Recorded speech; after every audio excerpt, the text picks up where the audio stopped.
الحمدللہ رب العالمین والعاقبۃ للمتقین والصلاۃ والسلام علی خاتم النبیین۔ محترم ناظرین و سامعین، السلام علیکم ورحمۃ اللہ وبرکاتہ۔ حاضر خدمت ہوں ایک اور نئے ایپیسوڈ کے ساتھ۔ نماز میں توجہ، خشوع و خضوع کیسے حاصل ہو، اس میں ہمیں لطف اور مزہ کیسے آئے۔ تو اس سے پہلے ثناء اور تعوذ و تسمیہ کے حوالے سے مختصر گفتگو آپ کے سامنے پیش کی جا چکی ہے۔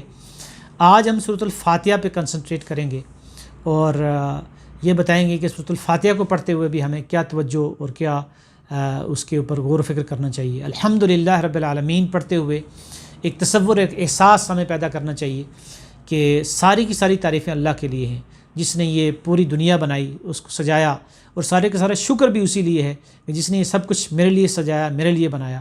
اس کے بعد پھر ہم کہتے ہیں الرحمن الرحیم، کہ وہ ہستی کہ جس کی رحمت میں جوش ہے، شدت ہے، کثرت ہے، ولولہ ہے، اور رحیم وہ ہے کہ جس کی رحمت رکتی نہیں ہے، مسلسل جاری ہے۔ تو گویا کہ اس کی رحمت کا ایک ٹھاٹھے مارتا ہوا سمندر ہے، اور اس کی رحمت اس وقت جب میں نماز پڑھنے کے لیے کھڑا ہوں، یا اگر کوئی خاتون پڑھ رہی ہے تو وہ سوچے کہ میں جب نماز کے لیے کھڑی ہوں تو یہ اس طرح سے سوچیں کہ اس کی رحمت میرے پر برس رہی ہے۔ تو نماز میں جب تک ہم یہ تصور و احساس اور اپنے جذبات کو لا کر نہیں لائیں گے، اور اپنی امیجینیشن کو، تخیل کو، سوچ و فکر کو شامل نہیں کریں گے، اس وقت تک وہ لطف و مزہ نہیں آئے گا۔ تو گویا کہ ایک رحمت کا دریا ہے، ایک رحمت کی بارش ہے جو میرے اوپر برس رہی ہے۔ اور اس کے بعد پھر ہم کہتے ہیں کہ مالک یوم الدین، کہ اللہ تعالیٰ تو روز جزا کا مالک ہے۔ تو ایک سیکنڈ کے لیے ہم تصور کریں کہ قیامت کا دن ہے، اور میں اور آپ ہم ہاتھ باندھے اللہ کے سامنے کھڑے ہیں اکاؤنٹیبلٹی کے لیے، حساب کتاب کے لیے۔ آج بدلے کا دن ہے، آج حساب کتاب کا دن ہے۔ تو چند سیکنڈ کے لیے ہماری جسم کے اوپر کوئی لرزہ، کوئی کپ کپی، کوئی خشوع خضوع کی کیفیت طاری ہو جائے کہ اللہ کے سامنے کھڑے ہیں اور وہ زندگی بھر کا حساب دینا ہے۔ اس کے بعد پھر ہم کہتے ہیں ایاک نعبد و ایاک نستعین، اے اللہ ہم سب صرف تیری عبادت کرتے ہیں، اور آئندہ بھی تیری عبادت کریں گے، اور تجھ سے آج بھی مدد مانگتے ہیں اور آئندہ بھی تجھ سے مدد مانگیں گے۔ یہ سمجھ لیں کہ یہ جیسے ایک ہینڈ شیک ہوتا ہے، ہاتھ ملاتے ہیں، ایک کانٹریکٹ ہوتا ہے، ایک معاہدہ ہوتا ہے، ایک وعدہ ہوتا ہے، ایک ہم سائن کر رہے ہیں، اللہ تعالیٰ سے ایک وعدہ کر رہے ہیں۔ تو یہاں ہمیں ایک احساس ہونا چاہیے کہ ہم اللہ تعالیٰ سے بندگی کا، اس کی عبادت کا، اس کی اطاعت کا وعدہ کر رہے ہیں، اور یہ وعدہ کر رہے ہیں کہ تجھ سے مدد مانگیں گے۔ تو اس لیے ہم آئندہ اسی کی بندگی کریں گے، اور پھر جو بھی مشکل آئے گی اسی سے مدد مانگیں گے۔ اس کے بعد پھر ہم کہتے ہیں اہدنا الصراط المستقیم، اے اللہ میں سیدھا راستہ دکھا۔ تو یہ گویا کہ میری اور آپ کی سب سے بڑی ضرورت ہے۔ تو یہ الفاظ ہم دل کی گہرائیوں سے نکالیں کہ اللہ راستے بہت سارے ہیں، اور ہر راستے کے اوپر مختلف دجال اور شیطان کھڑے ہیں جو گمراہ کرنے والے ہیں۔ تو وہ راستہ جو شارٹ کٹ ہے، جو سیدھا جنت میں لے جانے والا ہے، جو تیری رضا کا راستہ ہے، وہ راستہ میں دکھا۔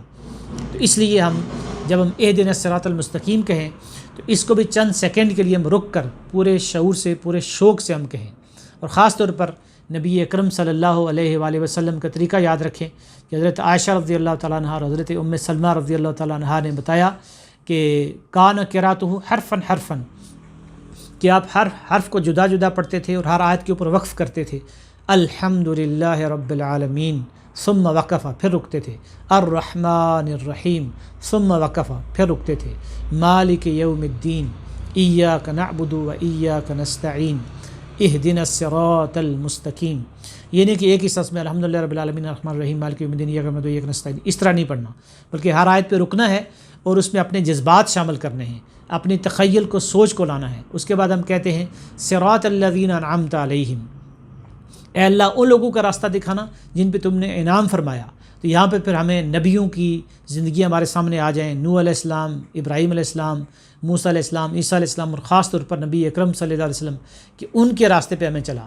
اور پھر صدیقین، شہداء اور صالحین کی زندگیاں، کہ وہ لوگ جنہوں نے آگے بڑھ کر نبیوں کا ساتھ دیا، جیسے صحابہ کرام تھے، اور شہداء جنہوں نے اپنی جانیں قربان کر دی اس دین کے لیے، تو ان کے راستے پر چلانا۔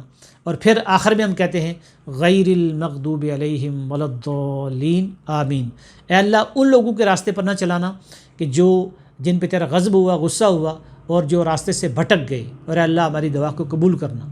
تو یہ تین طرح کی کیٹیگریاں یہاں بیان کی گئی ہیں۔ صراط الذین انعمت علیہم، وہ لوگ کہ جن کے پاس صحیح علم تھا، انہوں نے صحیح علم حاصل کیا، علم کے لیے کوشش کی اور پھر اس کے مطابق عمل کیا۔ اور غیر المغضوب علیہم، وہ لوگ کہ جن کے پاس علم تو تھا لیکن انہوں نے عمل نہیں کیا، تو اللہ کا غصہ ان کے اوپر نازل ہوا۔ اور الضالین، وہ لوگ ہیں کہ جو علم حاصل کرنے کی کوشش نہیں کرتے، دین کو سیکھنے کی فکر نہیں کرتے، نہ نماز کو سیکھنے کی فکر کرتے ہیں، تو قرآن کے حوالے سے، دین کے حوالے سے کوئی ویڈیو ہو تو وہ ان کے پاس ٹائم نہیں ہوتا، باقی مووی ہو تو اس کو وہ دیکھنے کے لیے تیار ہو جاتے ہیں، تو وہ لوگ گمراہ ہو جاتے ہیں۔ تو یہ ہے دراصل اس شوق سے، محبت سے، جذبات کے ساتھ اور تخیل اور امیجینیشن اور ایک تصور و احساس کے ساتھ اگر ہم یہ سورۃ الفاتحہ پڑھیں گے تو یقیناً اس میں خشوع و خضوع کی کیفیت پیدا ہوگی۔